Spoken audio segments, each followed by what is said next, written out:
Hello friends, welcome to joyful home making. இன்றைக்கி நம்மளோட சேனலில் ரவையும் கொஞ்சம் வெஜிடபிள்ஸை வச்சு ஒரு சிம்பிளான ஸ்நாக்ஸ் ரெசிபி பார்க்க போகிறோம். பாருங்கள், வேக வச்ச 3 பொட்டேட்டோவை எடுத்திருக்கேன். அந்த பொட்டேட்டோவை நல்லா மசிச்சு வச்சுருக்கேன். கூட ஒரு கேரட்டை துருவி வச்ச கேரட் ஆட் பண்ணுறேன்.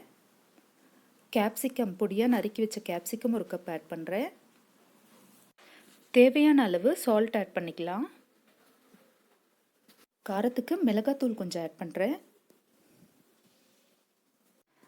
ஜீரகத்தூள் 1/2 ஸ்பூன். இந்த காய் கூடயே கேபேஜ், ஆனியன் இந்த மாதிரி ஏதாவது வேணுனாலும் ஆட் பண்ணிக்கலாம். இப்போ சாட் மசாலா 1/2 ஸ்பூன் ஆட் பண்ணுறேன். பாருங்கள், அதையெல்லாம் இப்போ நல்லா மிக்ஸ் பண்ணி வச்சுருக்கேன். இப்போ அதனோட 3 ஸ்பூன்ஸ் கார்ன்ஃப்ளோர் ஆட் பண்ணிக்கலாம். அதே மாதிரி ரவையும் 3 ஸ்பூன் ஆட் பண்ணிக்கலாம். இதனோட கொஞ்சமாக பெப்பர் ஆட் பண்ணிக்கோங்க. இப்போ இது எல்லாம் நல்லா மிக்ஸ் பண்ணிக்கலாம். பாருங்கள், இந்த மாதிரி மிக்ஸ் பண்ணிக்கோங்க.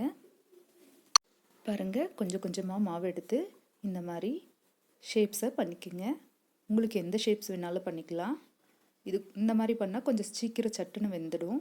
அதனால் நான் இந்த மாதிரி பண்ணிக்கிறேன். இந்த மாதிரி உருட்டி ஒரு 5-6 எடுத்து வச்சுக்கோங்க. அப்புறம் பொரிச்சிடலாம்.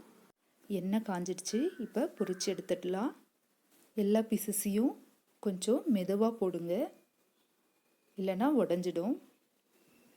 அதே மாதிரி திருப்பும் போதும் மெதுவாக திருப்பி விடணும்.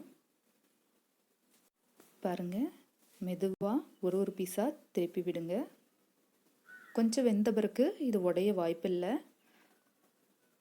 ஆனாலும் கொஞ்சமாக ஒரு பீஸாக கொஞ்சம் கொஞ்சமாக திருப்பி விட்டுடலாம். பாருங்கள், ரவையும் வெஜிடபிள்ஸையும் வச்சு ஒரு சிம்பிள் ஸ்நாக்ஸ் ரெசிபி தயாராகியாச்சு. இது குட்டீஸ்க்கெல்லாம் ரொம்ப பிடிக்கும். நீங்களும் ட்ரை பண்ணி பாருங்கள். Thank you friends.